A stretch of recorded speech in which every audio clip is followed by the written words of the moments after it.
My next topic is viral hepatitis. ये काफ़ी important topic है जनरल मेडिसिन में।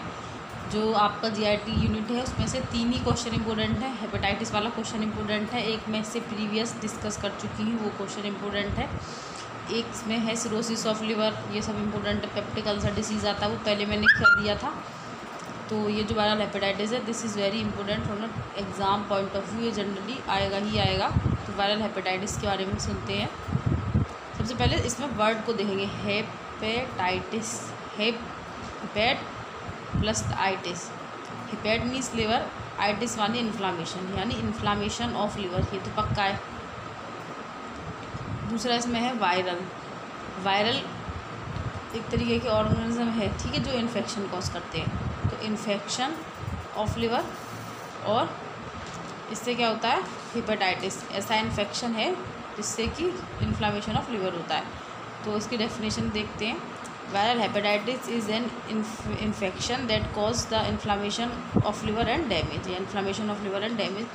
अब ये जो वायरल हेपेटाइटिस है वो कई तरीके से हो सकता है। इसका वायरल हेपेटाइटिस का कॉज है hepatitis A virus, hepatitis B virus, hepatitis C virus, hepatitis D virus, hepatitis E virus. इसके अलावा जो अदर वायरस हैं वो हो सकते हैं herpes simplex virus, Epstein Barr virus, या साइटोमेगलो वायरस। ये वायरस भी हैं जो हेपेटाइटिस कॉज कर सकते हैं, यानी इन्फ्लामेशन ऑफ लिवर कर सकते हैं और इन्फेक्शन ऑफ लिवर, जिससे क्या होता है बाद में कि नेक्रोसिस ऑफ लिवर सेल्स होती है और डैमेज होना शुरू हो जाता है लिवर। अब क्लिनिकल मैनिफेस्टेशन। क्लिनिकल मैनिफेस्टेशन है माइल्ड फीवर विद और विदाउट चिल्स, यानी फीवर आएगा पेशेंट को, या तो चिल्स होंगे उसको या नहीं होंगे। हेडेक होगा, मलेइज होगा, skin rashes, nausea, vomiting, arthralgia and abdominal pain. अब आपको इसे याद करने के लिए कोई बहुत ज़्यादा दिमाग मारने की ज़रूरत नहीं है। This is a simple trick, महावासन, ठीक है, महावसान। M refers to mild fever, H refers to headache, A refers to arthralgia और abdominal pain, and V refers to vomiting, A refers to abdominal pain, H refers to skin rashes, ठीक है, N refers to nausea. तो ये है इसका clinical manifestation. Okay, अब हम इसके बारे में बात करेंगे।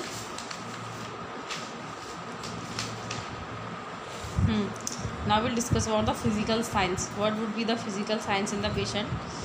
जब आप पेशेंट को एग्जाम करोगे तो उसका लिवर जो है वो टेंडर होगा, लेकिन पाल्पेबल नहीं होगा। इट्स मीन टू से liver is tender but not palpable. जब टच करो तो पेशेंट दर्द बताएगा, लेकिन पाल्पेशन अभी नहीं होगा। Enlarge cervical lymph node, cervical जो लिम्फ नोड है वो इनलार्ज हो जाती है। स्प्लीनोमेगेली मिलेगी मोस्टली इन चिल्ड्रंस में। स्प्लीन का साइज बढ़ जाएगा, यूरिन डार्क आएगा, ठीक है। कुछ नहीं याद रहे तो याद रखना LESD, ठीक है, बस। या फिर LESD भी याद है तो just remember led, LED led. Led से लिवर टेंडरनेस, ई से इनलार्जमेंट लिम्फ नोड, डी से डार्क यूरिन। अब फीचर्स ऑफ जॉन्डिस। जॉन्डिस के फीचर क्या आते हैं। First observed in the sclera and bulbar conjunctivitis. जो पहले फीचर आएंगे वो जॉन्डिस, देखो क्योंकि जो हेपेटाइटिस है वो मेनली हुआ है, हेपेटाइटिस में इन्फ्लामेशन ऑफ लिवर है और इसके साथ वायरल इन्फेक्शन है, ठीक है, तो इसलिए हमने इसको वायरल हेपेटाइटिस दिया। तो पहले इन्फ्लामेशन हुआ, फिर इन्फेक्शन हुआ, जिससे कि डेथ हो जाती है लिवर सेल्स की। जब लिवर सेल्स की डेथ हो जाती है तो जो लिवर है वो अच्छे से काम नहीं कर पाएगा, तो जॉन्डिस होना बट नेचुरल है, जॉन्डिस होगा ही होगा। तो जॉन्डिस के सारे साइन अपने दिमाग से लिखेंगे। जॉन्डिस का होता है yellowish discoloration of sclera and mucus membrane, तो स्क्लेरा का येलोइश डिस्कलरेशन हो जाएगा, ये ध्यान रखो सबसे पहली चीज़। कंजक्टिवाइटिस हो जाएगी। अब क्या हुआ, येलो हो जाता है सब, तो स्टूल जो होता है वो पेल आएगा, डार्क यूरिन आएगा, लिवर टेंडर हो जाएगा। पहले लिवर टेंडर था, ठीक है, लेकिन पाल्पेबल नहीं था, इसमें भी लिवर टेंडर हो जाएगा। Jaundice depends upon the obstruction of bile कैल्कुलाई। Jaundice जो है वो ऑब्स्ट्रक्शन ऑफ बाइल कैल्कुलाई पर डिपेंड करेगा कि बाइल कैल्कुलाई जो है वो कितनी ऑब्स्ट्रक्ट हुई है, ठीक है, क्योंकि बिलीरुबिन से लेना देना है इसका, इसलिए। At the time appetite improve, इसमें क्या होगा कि एपेटाइट थोड़ी सी ऑफन इम्प्रूव होती है, इसमें ऑफन होना चाहिए था, at the time often appetite improve, ठीक है।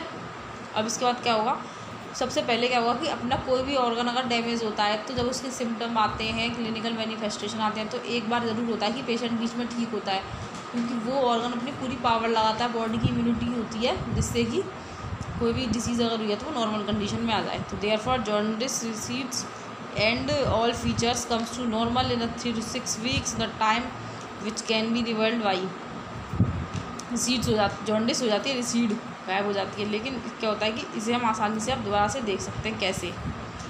ये इसे हम देख सकते हैं, मतलब पहचान कर सकते हैं। Normal skin, sclera, urine stool सब कुछ नॉर्मल होगा। लिवर इनलार्जमेंट, रिग्रेसिस, ये हो जाएगा। ठीक है, तो अब इसके बाद आता है इसमें hepatitis A B C D E, सारे हेपेटाइटिस के बारे में। तो सबसे ज़्यादा इंपॉर्टेंट जो हेपेटाइटिस है वो है हेपेटाइटिस B। तो अब जो नेक्स्ट वीडियो बनाऊंगी आज, तो उसमें हेपेटाइटिस B के बारे में मोस्ट बैडली बताऊंगी। बाकी सारे हेपेटाइटिस को थोड़ा थोड़ा बताऊंगी। तो ये क्वेश्चन बहुत इंपॉर्टेंट है, तो ये आपके एग्ज़ाम में आ सकता है। Please like, subscribe and share my video and make your study very easy with tricks and tips with me. Bye. Thank you.